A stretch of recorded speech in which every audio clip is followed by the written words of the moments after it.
And it's been another week. Today, I want to talk about why I prefer fiction over nonfiction. I know this week probably many of you would think I like fiction because of the escapism of it, and I used to tell myself that that was the main reason that I liked it. But that's not really the truth of it for me. I've tried to do this update before. I filmed the whole thing and I scrapped the whole thing because I wasn't able to crystallize what I meant by it. Maybe this week I can. Everything that's created by a person is going to have a bias one way or another. But the nonfiction tends to hide that bias underneath what appears to be an even kind of reporting style. They're portraying things in the best light. They'll just gear towards the facts that will help them prove their particular point and leave out some of the other ones that complicate an issue. In general, I find it less entertaining, but I don't think of it as true, any more true than the fiction that I'm reading, you know? But really good fiction is a really entertaining story that is trying to tell you something about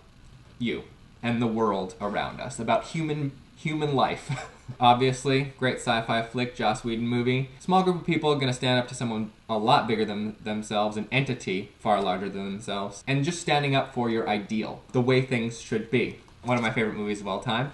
Also about the toxicity of consumer culture and kind of the pointlessness of self-destruction. Power of good ideas and working toward a better future, but just a lot of fun fantasy movie. I don't know how many of you saw this. It was really panned when it came out, but it's really well-written, fun flick. I dig it. The vile nature of jealousy and the power of self-esteem. God, I love that movie. In my opinion, all of those are like super entertaining movies, but they also want to tell us something about ourselves. The reason I'm bringing this up is because of a Stephen King book called It.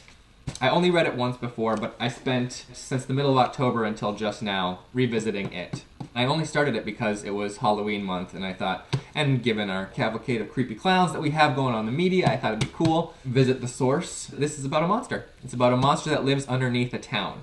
But it's way too long. There's a lot that is explored in this book, and the monster story is maybe 1/5 of what's going on in this book. Even though there is this monstrous creature underneath the city that is infecting this town, it affects the way that people act in the town. This is a book about homophobia. It's a book about racism. It's a book about bullies. It's a book about bullies. All different kinds of bullies. There's the bullies that like find the weaker person and pick on them. There's some awful homophobes in here who do terrible things to people just trying to live their lives. Spousal abuse. There's child abuse. Like all forms of bullying are occurring in this town because of the creature infecting them underneath. And the scariest part is not that the creature knows what scares you. Kind of like Freddy Krueger in that way. It knows what you're afraid of, and it's going to try and manipulate you through it. It could also emerge and like actually eat children. That's its whole thing. But it also manifested by warping the people in the town. And so when someone would be infected by it, they'd kind of like get this crazy fervor and try to attack someone, try to hurt somebody. Based on prejudice, based on weakness, based on jealousy, based on all of these things. And whenever the bystanders in the town saw this happening, because it would happen in daylight, just in daylight. People running down the street with murder in their hearts, you know? And the people just sitting on their porches would just fold their newspaper and they'd go inside.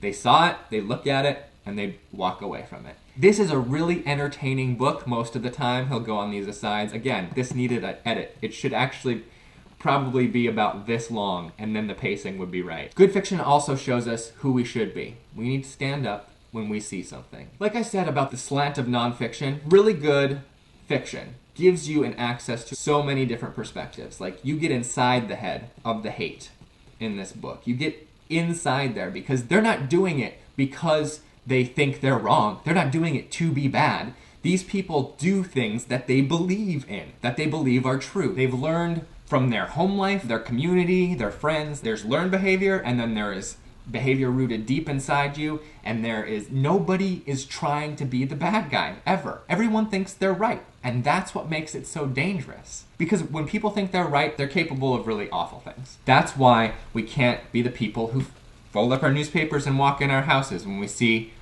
someone trying to victimize someone just because they suddenly feel empowered by the monster in the sewers, okay? That's why I love fiction. Those perspectives are all real. Nobody knowingly goes in to do something that they believe is wrong. Or if they do, they have a really good reason for it, and they are completely self-justified in doing it. Stephen King he's not scared of getting inside the mind, like really getting in there, showing you why they're right. And he puts you in the head of a lot of rough people in here. And that's why I love fiction. The access to perspectives that are so very different than mine.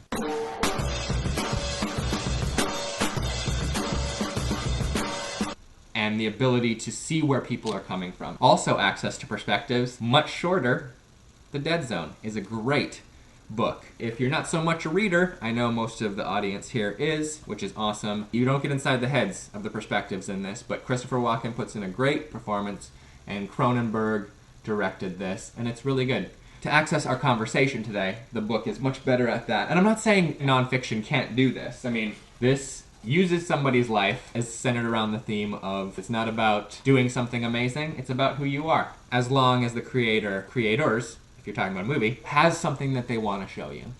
And that's what I love about storytelling, and especially about fiction. Again, guys, I'm sorry about the sound today. I found out halfway through that my sound quit on me, but I didn't want to go back and try and redo all of this. Having gone through it once before, I felt like I said what I meant, and I didn't want to go back and try and replicate all of that, because then it would start to feel like a performance, and I didn't feel like performing today.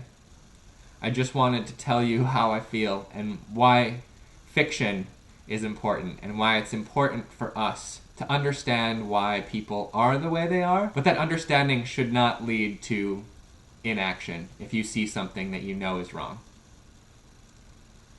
Thank you guys for showing up. If you have a work of fiction that speaks to you both as entertainment, but also has something that it wanted to show you and did so, through the subterfuge of good storytelling, tell me what it is in the comments. I want to know. You guys are awesome. I hope you all are doing very well, and I hope everybody is safe and sound. That's the Pops logo. I'll see you next week, okay?